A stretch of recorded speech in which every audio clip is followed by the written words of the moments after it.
Rainbow Family Life Stories by Jodey Bateman. Interviews with Rainbow Family of Living Light folks conducted between 1977 and 2008. Scanned in 2018. Jodey Bateman may be contacted on Facebook. 05.I.Feather3. Herstory. When our baby was born, he came into the world very calmly and quietly without any struggle or pain. He was just lifted from my body. The first thing he did was look deeply into my eyes, and somehow I felt that he was a very ancient and holy spirit. The recovery from the cesarean was very slow and painful, but our baby was strong and healthy and hadn't contracted the herpes. We named him Shawn White Cloud. That came from white feather and red cloud. He had incredibly deep blue eyes that seemed to touch me soul to soul. He was always very calm and almost serious. When he was 6 weeks old, we took him in for his checkup and he was perfect.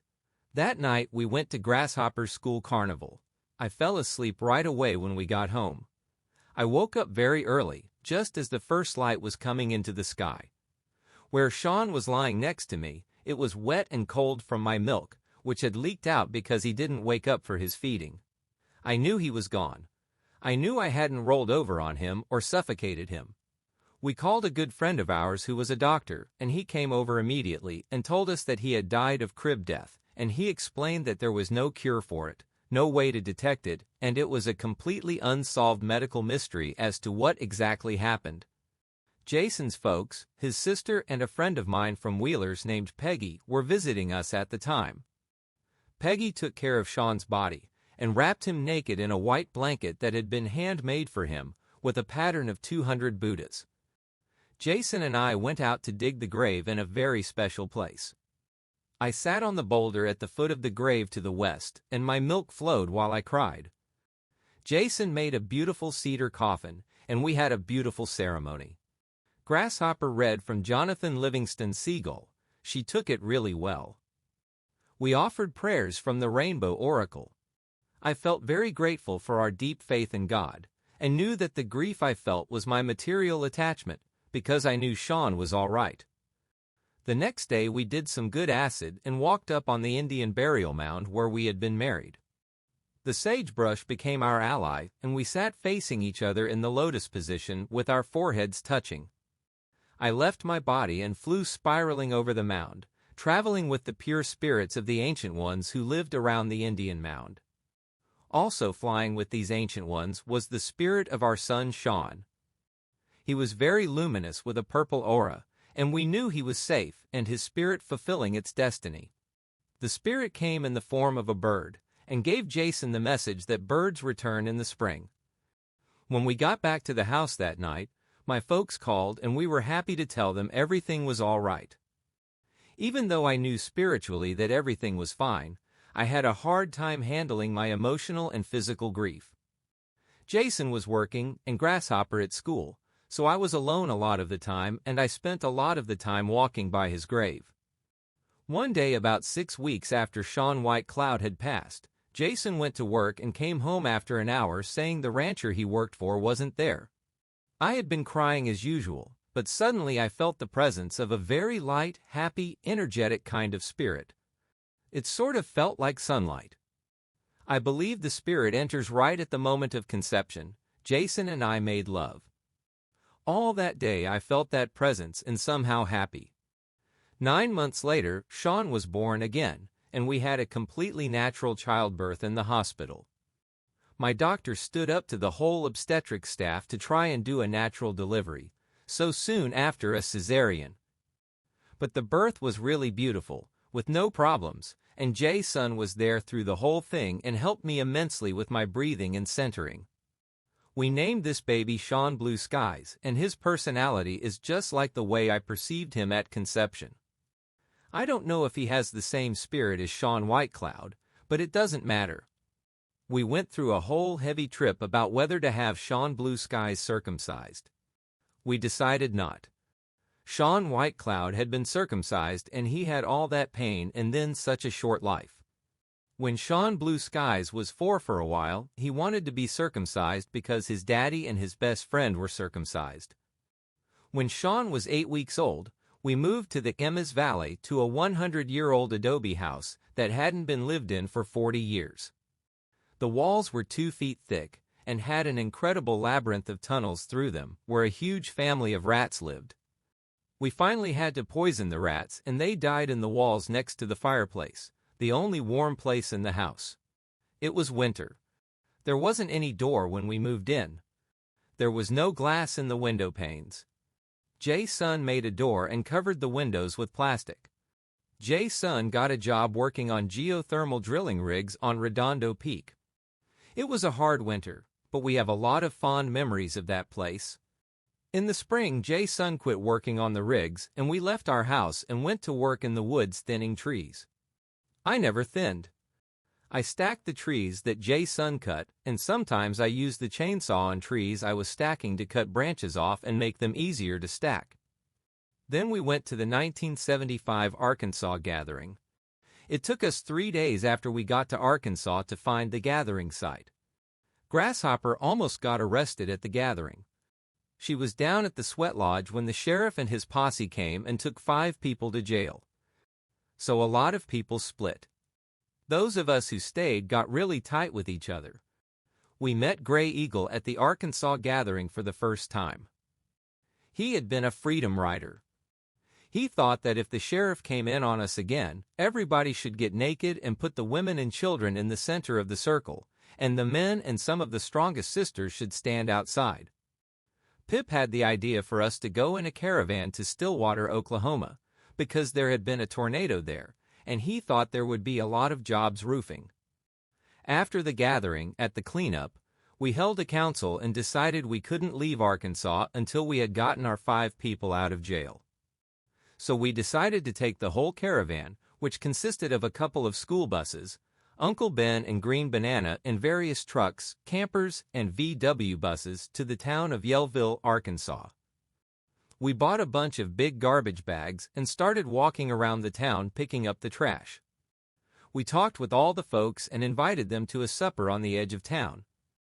The pile of trash we picked up was piled up against the wall of a building as high as the roof. While we were picking up garbage, I was carrying Shawn on my back in a backpack, and someone in that town turned me in for child neglect. The cops spoke with me about it, and they were real nice. I explained I was on my way back to the camp to prepare for dinner. It was supposed to be a spaghetti supper, but we didn't have enough money to buy spaghetti, so it turned out to be rice and vegetables. Quite a few townspeople came up to the camp that evening, but many of them stayed in their cars in the shadows. We soon asked the town marshal why they wouldn't come over and join us, and the marshal said he was amazed that they were there at all, that they had never seen anything like us. He said that the year before, they couldn't even have the senior prom at the high school because kids weren't allowed to dance. So it only took 2 days to get our 5 people out of jail, and we got them all out for free. When it was time to leave, folks from the town, including the town marshal, were asking us to stay. It turned out that the sheriff who had raided the gathering controlled the local media and had been pulling a power trip in that county for years. Because of our presence and interaction, a lot of people were beginning to see through the sheriff's trip. But it was time for us to go, so we headed out, stopping every 10 miles or so to put another quart of oil in the Green Banana bus. The whole trip was quite a movie, but we managed to make it to Lake Carl Blackwell, outside of Stillwater, Oklahoma. We had a nice camp at the lake. We just had one teepee, the old patched brown one that was a medicine lodge at the Arkansas gathering. Some folks went into town and got jobs and went into town for a regular dumpster run for vegetables. One night the energy was really high and some folks stayed up drumming till early in the morning and peyote finally came. We did a peyote meeting the next night, and after the meeting, we swam in the lake by the moonlight and it was really perfect. There was only one other child, my daughter Grasshopper's age, 10 or 11, and it was getting fall, so we were getting homesick for New Mexico. Many of the family stayed in Stillwater. Jason, Grasshopper, Shawn and I went back to Reserve, New Mexico. Freedom and Barbara and Jennifer came with us, and we rented a funky old house. There wasn't much work to be found, so we ended up doing tree thinning contracts and tried to structure them on a cooperative basis as best we could.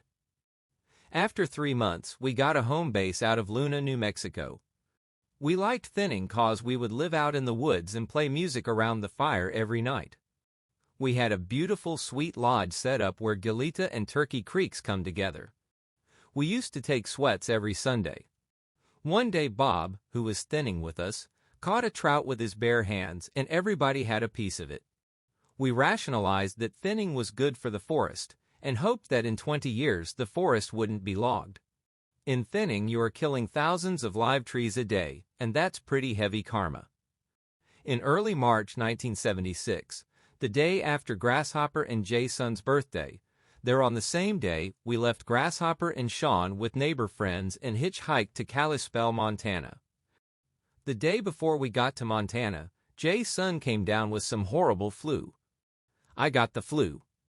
On the very last ride to Barry and Sonny's door, I started sniffing. I had the flu for a month. We had gathered at Barry and Sonny's along with Garrick and Chuck Winsong and Hemar and Mitch. We had gotten together for a meeting with government officialdom and the Blackfoot Indian tribe about the coming gathering. We wanted to have the gathering in the Belly River of Glacier National Park. The odds were about 10-1 on their side at the meeting. There were 12 of us. Each government agency said no, one after the other, some more adamantly than others. But we all had a good time anyway. We made contact with the editor of the Kalispell newspaper. He was great. He came over to visit us the next day, and he got a chance to speak to each of us and to Old Pop, a retired logger who lived next door to Barry and Sonny. Before the editor had come, he had been dead set against us having the gathering in Glacier Park. When he left, he shook everybody's hand, and Sonny invited him to come to dinner soon, and he said he would do everything he could to get us the right to hold the gathering in Montana, but not on the Belly River. The next night we had dinner at Barry and Sonny's Mennonite neighbors, the Kaufmans. They had written a 1,500-word letter to the local newspaper in support of the Rainbow people that they had met. We loved the Kaufmans instantly when we met them, their kids too. We had a really great trip back home to New Mexico and met a lot of very fine people on the road. We even had a ride with a very straight businessman with a 3-piece suit and a brand new Volvo. He said he had never picked up a hitchhiker in his life, but he had some strange impulse to pick us up. We had a very deep conversation, and I hope shed a little light in his life. When we got home, many folks had been arriving from the spring equinox gathering at Eden, Arizona. About 35 people showed up in the middle of a blizzard for a pre-rainbow gathering council. We had some really high circles and shared a lot of stories and news of the coming gathering. In April I was pregnant and Dason wanted me to have an abortion. The doctor didn't like hippies, so the abortion hurt a lot. That spring we started doing tree thinning contracts again and ended up being stuck with one we didn't expect to get, and at the last minute we couldn't go to the last gathering. It was really hard to miss the gathering that summer. We felt bad about missing it. I almost left and hitchhiked up there with my kids. We started the first meeting for the New Mexico gathering in Santa Fe in October 1976, with Joseph Rumberg, head of the Park Service for the Northern United States, and the Christ Brotherhood. Red Dave and Dominic were there. At that very first meeting, we suggested the site on the East Fork of the Gila River, and they said that was the site they had been considering too. It was quite a change in the relationship with the government since 1972. That meeting seemed to set the vibe for all the negotiations with the government about the New Mexico gathering. We walked the site at the beginning of December 1976 with Vic Jenkins, head ranger of Beaverhead Ranger Station. There was just a little bit of snow on the ground. I felt overwhelmed by the peacefulness and purity of the vibrations there. We saw a large bald eagle take off from a cottonwood tree. From that moment there was never any question of an alternate site. Vic, the ranger, had received a huge report from Montana about the gathering which eased his mind and gave him an inkling of what we were all about. In January 1977, We had a get-together with the public relations man for the Forest Service and a couple of other people. They were all really interested and really wanted to be helpful. At this point, the public relations man, Ron Henderson, started getting really excited and said, "And then we can." There was silence in the room because he was saying we, not us and them. It struck everybody that we really were trying to work together and cooperate to have this gathering beautiful without hassles. A friend of ours came up for dinner one night. We had about 15 or 20 people for dinner. After a couple of hours, he mentioned that he was a reporter for the Silver City Enterprise. He was a real brother, wrote very positively, and described the prayer circle that we had that night before dinner. At the end of February 1977, we went up to Oregon for the Walton Council at the Walton Schoolhouse, 15 miles out of Eugene. It's a free school. A brother named Ramakosha said we could use it for a council about alternative energy and all kinds of other things. Garrick and Barry got it together for people to come to Walton from all over and give presentations on what they were doing from the Northwest mostly. Jason and I were the ones from furthest away. The Ho Dads were there, the Love family was there, the Mountain Brave Commune family, and so forth. It was really constructive. There was a nice little kitchen going, people contributed food, brothers and sisters managed the kids' city. We had a council circle going on. It got kind of long-winded and dry at times. Phil Coyote wanted Jason and me to make the announcement of the gathering and felt it was being held up by all these people rapping about organic beets and stuff. He would walk out of the council and let everybody know he was displeased. Antoinette No Guns was there. She gave a mother's vision. She was very radical and very unaccepting of where other people were at. At the same time, she did a good job of calling other people's bullshit, though she couldn't recognize her own bullshit. She's a far-out sister. I love her a lot, but she's fanatical. It caused a certain amount of fervor between her and Phil Coyote and Bear. A lot of people got bummed out and left. Garrett got pretty fed up with Phil Coyote and No Guns' attitudes and let them know he thought they were being disrespectful.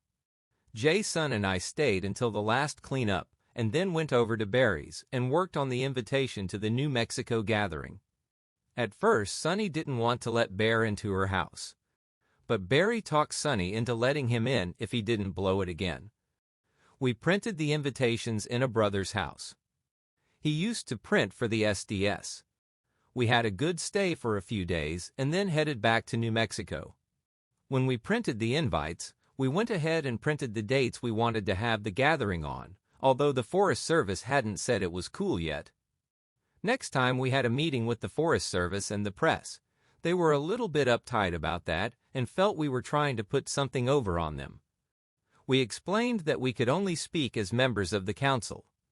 We spent quite a bit of time going around and talking to some of the local landowners surrounding the site at neighboring ranches.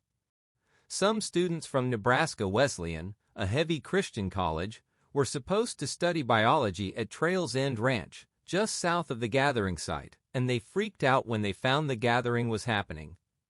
Out of 20 students who were supposed to come, only 6 did. The professors wrote their congressman and asked him to stop the gathering.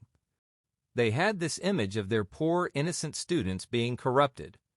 We wanted to meet with Trails End, but the Forest Service didn't want us to. But the Forest Service couldn't give the Trails End ranch people the assurance they needed. They showed the ranchers a totally misleading bulletin that said that although the Rainbow family does not advocate the use of weapons, that there are weapons at every gathering. The Forest Service offered to provide armed guards to protect the ranchers.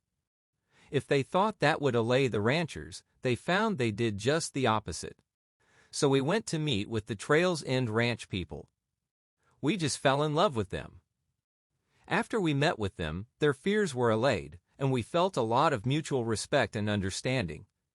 There were a lot of folks staying at our house in April getting ready for the gathering, and I was really feeling the need to get off by myself for a couple of days, so I just grabbed a sleeping bag and some sprouts. I headed out hitching down the highway.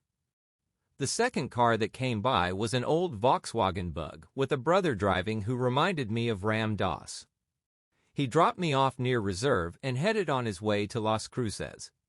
I sat down and lit up a joint, and about 2 minutes later, he came back and said something real cosmic like, "The Spirit wills for you to go to Beaverhead, and I'm gonna take you there." His name was Terry. He's a really beautiful brother. He had been a backwoods forest ranger for 10 years, one of those that goes off in the woods on a mule for a couple of weeks at a time. He gave me a ride about 100 miles on dirt road. We sat and meditated at sunset, and it was really far out to be with a brother who could relate to me as a person on a spiritual level. He had been celibate for the past 3 years. He dropped me off right where the trail was to drop off to the gathering site. It was kind of drizzling that night, so I slept out in an arroyo. Then I hiked to the place where the bakery and the sprout kitchen were to be. I stayed there for 2 days and slept above a cave. The first night I tried to sleep in that cave and I couldn't. I felt real strongly the spirit who had been there before. And I didn't want to be where I couldn't see the stars. I fasted for 3 days and did a lot of praying and thanking the Lord for all the beauty. I didn't see a soul. And on the third morning, which was Sunday, I dropped some really good acid at sunrise. I sat in the pool of the spring, meditating on the trees and birds. It was like making love to the trees. It was like sitting in the womb of the mother. It was really holy. I was sitting with my eyes closed and I felt an energy pulling me, and I looked up just as a pair of bald eagles flew over my head. They didn't make a sound. I just felt them. I felt so much joy in my heart. I was getting ready for the gathering. A little before sunset, I started hiking out of the site. I got about halfway up the hill and met my brother Terry the ranger walking down. I was still really stoned. My pack was hurting me, rubbing me raw. Terry had already found the cave and been there looking for me. I had left it completely clean except for a little fire circle. He brought me a little cantaloupe and we sat there and watched the sunset. We shared the cantaloupe, which was a fine way to break a fast, and then we drove back to the house. Jason and Terry and I sat together for a long time. Kilo came to the gathering site at the beginning of June before the permit began to set up the security camp. He broke in on the site in the name of the Rainbow family, got drunk, wrecked a truck, punched Richard of Richard and Michelle. But by the time of the gathering, everything had mellowed out. Dr. Mack came to the gathering. He said he was one of the medics who had taken a brother with a broken back out of the 1972 Colorado gathering in a helicopter. It turned out he wasn't there. He said he was into psychic surgery and gave a big rip. A sister named Mojave had a miscarriage. Someone had slipped her some Jimson weed. It was Dr. Mack's decision with Sonny that Mojave should go out of the gathering.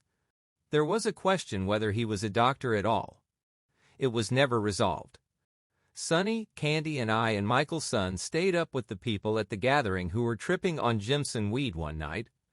Someone had to be with them or they would hurt themselves.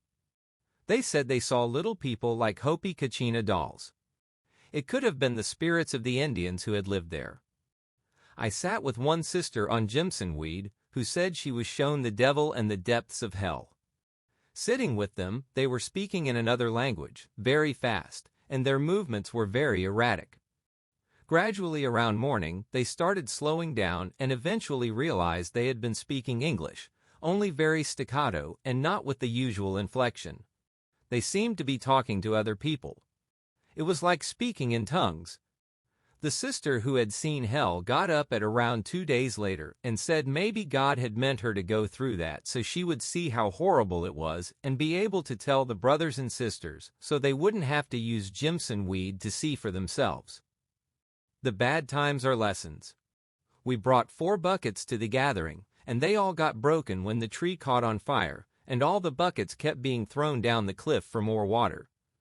But Grasshopper was really happy to be in the water brigade part of putting out the fire. After the gathering, we caravanned to the peace camp near Velarde, New Mexico. I really enjoyed the Velarde experience. getting to know Zach and Melody and Tabor and friends and many others.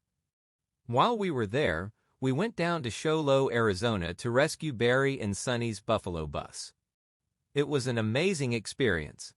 Sonny and I worked at a Pizza Hut in Show Low to make money to pay for bus repair and for food. We didn't get our paychecks for 2 months, so all of us, 4 adults and 2 children, had to live off my tips, except for some money Jason and Barry made as mechanics and at odd jobs.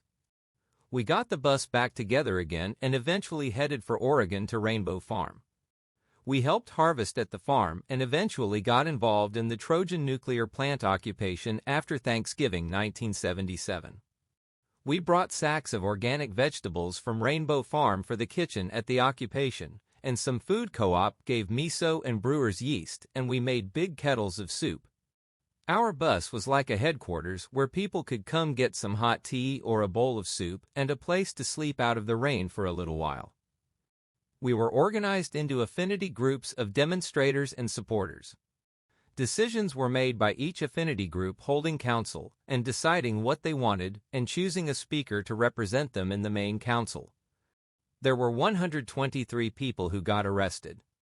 Jason and I parked our bus right outside the chain-link fence at the fairgrounds, where everybody was being held. There were too many prisoners to fit in the jail. Jason and I were supporters doing necessary work for the demonstrators, like contact with the media. A lot of the media people came in our bus. Some of the movement leaders were there too. They couldn't be arrested because they had been arrested before in the summer and couldn't be arrested again. When the case came to trial, we were allowed to bring in expert witnesses in the nuclear field, physicists, doctors, lab technicians who were allowed to speak of the dangers of radioactivity and the operation of the plant itself. Our defense was like that trespass by the demonstrators was a lesser evil. Like if the house burns down, is it a greater crime to break down the door to rescue people? The government has closed the plant down for several months now because of unsafe features.